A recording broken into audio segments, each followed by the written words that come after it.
For number 10, it says given the first term and the common ratio. If you have a common ratio, that's going to indicate to you that this is a geometric sequence.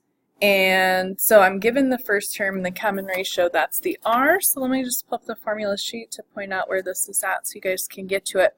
Now, technically you can use the recursive formula. You have the first term. You would have to sit there and find every single term up to the 32nd before you could actually find the 33rd term. So I would recommend using the explicit. It'll be much faster. So explicit formula, any term I want, which in this case is the 33rd term, is the first term, which they give us in the directions, common ratio, which is 0.9, and then to the n minus 1. Now the term number I want is 33. And so that would be 33 minus 1. Now, here's how I would type it in. 2048 times 0.9, and 33 minus 1 is going to be 32. And that should be our term. And it doesn't say what to round to. So I'm going to say that this is about 70.32-ish for your 33rd term. All right. This is a 45, 45, 90. So a little formula for this, the two legs are the same. This is also called an isosceles right triangle. And the hypotenuse is related to the legs by multiplying by the square root of 2. So my two legs here are the same. And so x times the square root of 2 would be equal to 16 here. So what I need to do is divide by the square root of divide 16 by the square root of 2. And in that situation, then we have a radical in the denominator, which is not good. So get rid of that. I'm going to rationalize real quick. This would be 16 radical 2 over 2. And then in this case, because I can actually divide 16 by 2, I'm going to go ahead and do that. So 8 radical 2 is what we're looking for number 11. All right. Biggest perfect square that goes into 48 is 16. Biggest perfect square that'll divide into 27 is 9, and the biggest perfect square that'll divide into 90 is also 9. Square root of 16 is 4, square root of 9 is 3, square root of 9 is 3. Now, anything that comes out, like when I take the square root of 16, if something's already out in front, you're going to multiply. So 5 times 4, this is 20 radical 3. 2 times 3, this will be 6 radical 3. And this just has nothing in front, just a 1 here, so 1 times 3. This last term will be 3 radical 10. Now, in this case, I can combine these two like radicals. This guy is just going to be a separate term, though. Now, 20 roots of 3 minus 6 roots of 3 leaves us with 14 roots of 3. And then the 3 roots of 10, we can't actually add those together because they're not like radicals. They don't have the same thing under the square root, so we have two separate terms in our answer. And for 13, the natural log has a base of e. It's a log base e.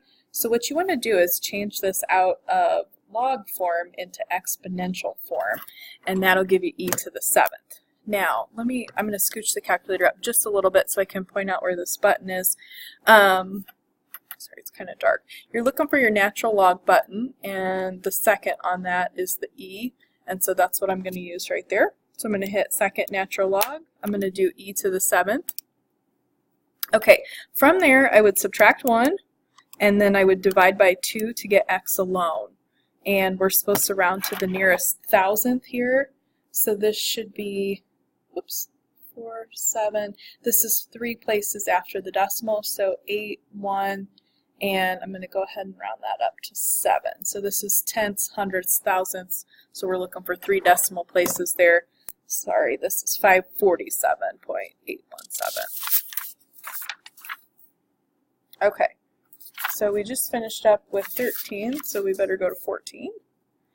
And just to point it out to you guys, the compounded continuously should indicate to you we're going to use e. So let me just push the formula sheet up here. This is the PERT formula, compounded continuously, so this is on your formula sheet here. So all we have to do is plug information in. It says you invest $1,800. That's the principal. E is not a variable, it's a number like pi. Interest rate, you have to convert to a decimal, so I would take that and divide by 100 if you don't know how to do that. And then the time is 7.5 years. So what we're doing is 1800 E. Now, I would recommend putting this in parentheses in your calculator as you're doing this, otherwise the calculator will take e to this power and then multiply the result by 7.5. So make sure you pay attention to that. But all I'm going to type is what I got right there, so 1800 second natural log to get the e, and again I'm going to put this in parentheses to make sure this product is e to that whole power. And there we go, and that's how much money we would have in the account there. We're going to round to the nearest hundredth because we are talking about money, so we're going to go 3304.50, which would be $3,304.50. 30, 60, 90. That's why you see the word radical form in this next question. Okay, not to be confusing, I'm just going to write the formula for 30, 60, 90. You got your short leg, your hypotenuse, and you got your long leg. So this is the formula. This would be the 60, this would be the 30, so I just kind of laid it out exactly like they have in the triangle here. They are giving you the short leg. So I know this is 17. So if I want the hypotenuse, I'm just going to multiply that by 2, so this would be 34.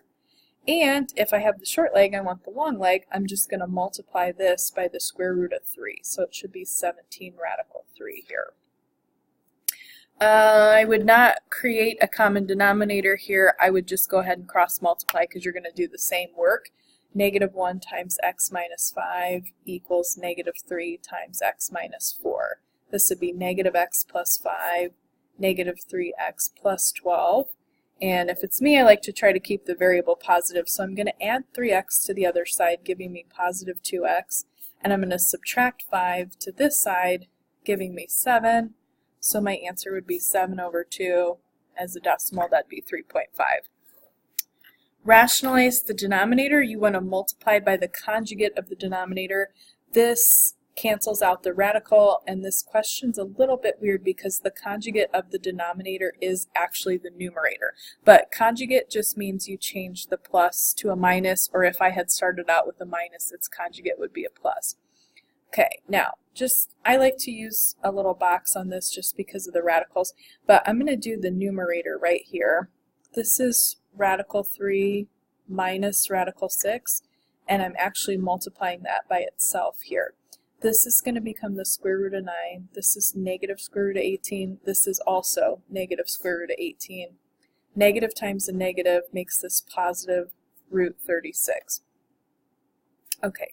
What I really have then in this box, this is 3, this is 6, and these are both a negative root 18. So that's what's going on. I'm just running out of space here. So 3 minus 2 roots of 18, I've got 2 of them here, plus 6. I can combine the numbers, and you can further break down this 18 under the square root, 9 times 2, pull out the 3. So this is going to be 9 minus 6 roots of 2. Now, all of that is just the numerator of the fraction. I'm going to use this space a little bit in the next question because we'll have plenty of room. Now, the denominator, put this here. This is just the denominator. Now, the whole purpose of doing this is to cancel the radicals out. So if you've done this properly, you should not have any radicals in the denominator. So I had root 3 plus root 6, and I have root 3 minus root 6, which is the conjugate. Square root of 9, square root of 36, but this is negative because one of these is positive, one of these is negative. Now here, I'm going to get a negative root 18, but here I get positive root 18, so those cancel. Now be careful here because what you have left, this is positive 3, but this is negative 6. And so the denominator is negative 3. Okay, so after all that, you have 9 minus 6 roots of 2 divided by negative 3. In this particular case, you can reduce all these terms. They're all divisible by negative 3. 9 divided by negative 3 is negative 3. Negative 6 divided by negative 3 is positive 2. And this would be the final answer to the question. For number 18, this question is non-calculator portion, and it's not going to be multiple choice. You're going to physically graph this. So here it would be bad for x to be 2, because that would make that denominator 0. Whatever's on the outside here, that's going to be your y. So I've got a horizontal line at -2 and a vertexal line at +2. These are your two asymptotes here. And if this is positive, if I plug in positive values, which would be over here, positive divided by a positive is going to give me a positive y-coordinate, so the branch would be up here. If I plug in these values, that's going to create a negative number on the bottom. Positive divided by negative is negative, so the branch is going to go here. And in terms of the domain, this goes left forever and right forever, but you don't touch this vertical line. So it's all real numbers, but x is not going to be equal to 2. And then for your range, same concept. This goes up forever, down forever. So you're going to cover all the real numbers, but you don't ever run into this horizontal line. So the y value is everything except -2. For 19, amplitude and period. Okay, so amplitude is just the height of the wave. So the amplitude here is just a half. This comes up to a half, down to -1/2.